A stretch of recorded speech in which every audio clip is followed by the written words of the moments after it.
Hello mga senyores, good morning. Nandito na naman tayo para itos ang ating mga ibon. Nasa 30 kilometers away tayo from Loft. Nandito tayo sa Langham.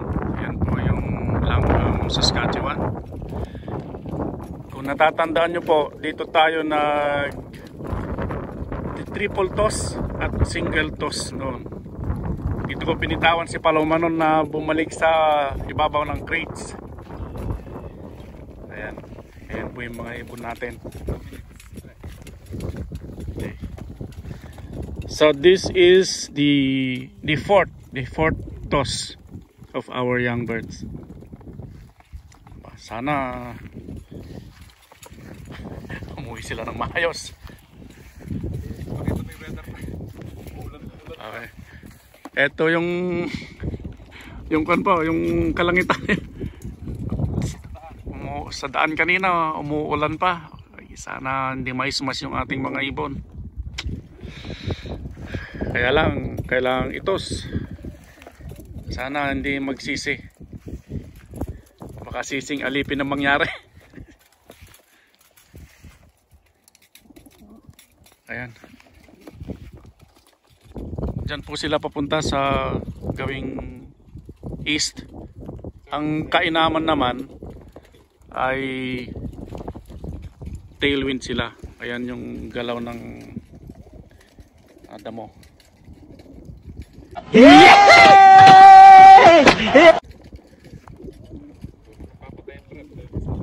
Oh, pre. Ito yung paligid. Ito, wheat yata ito. Tama. Ang luwang ng kalupaan dito sa may prairie area dito sa Saskatchewan. Sige pre. Ito i-release ni Pare Louie yung kwan. Okay. Mga ibon natin.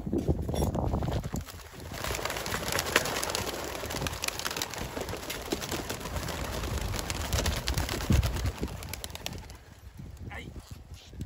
Oh, mas.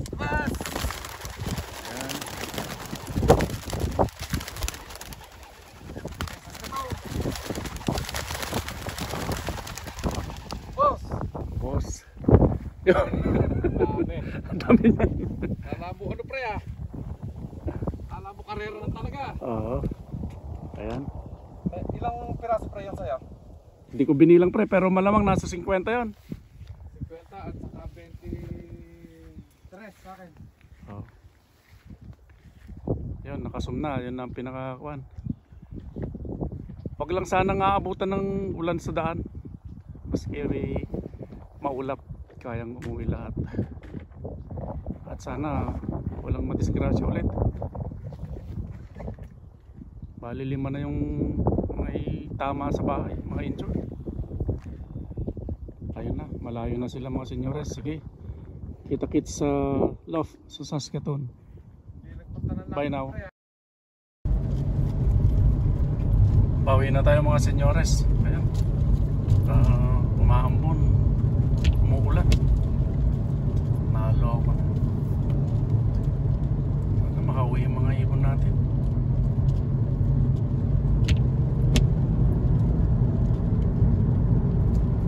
Kapabata pa naman.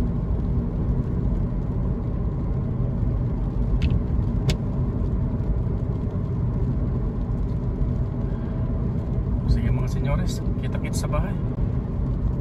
Nakauwi na tayo ng bahay mga senyores. Ayan, naunahan tayo ng ating mga ibon. Nagtambayan na sa bubungan.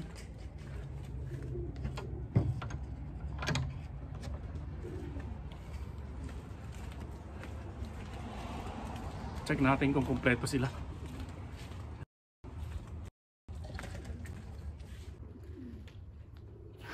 Ayan na sila mga senyores.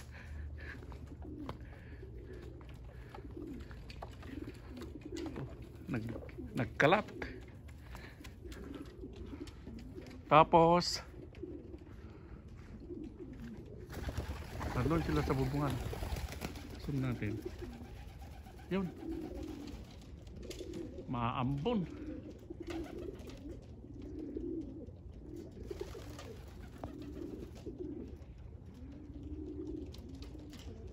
Ayan.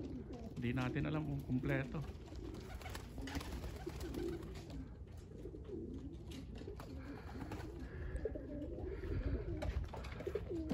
Sana kumpleto.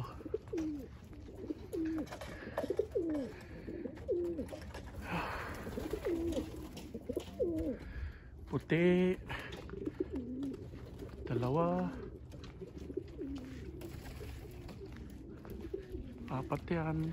Ewan ko yung iba. Meron pa yata sa harapan.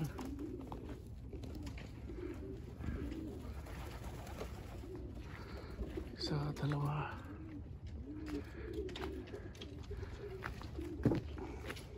Silipin natin sa harapan.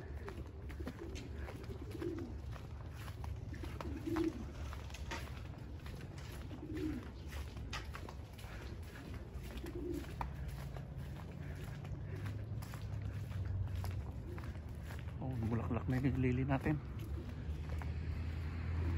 Ayun. Mayroon pa doon. Zoom natin.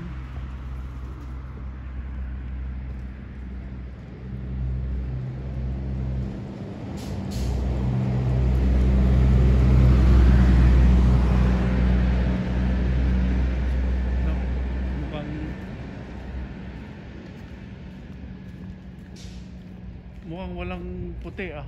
Kulang yung puti. Apat yan eh. Oh. Ayun, may puti doon. Isa, dalawa. Ayun, kompleto.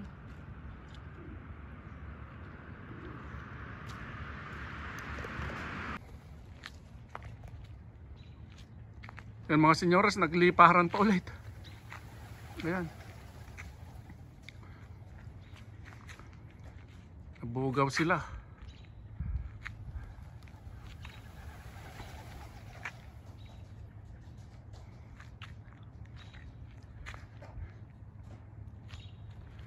So mainam yan para mapagpag yung mga baby fats nila sa katawan.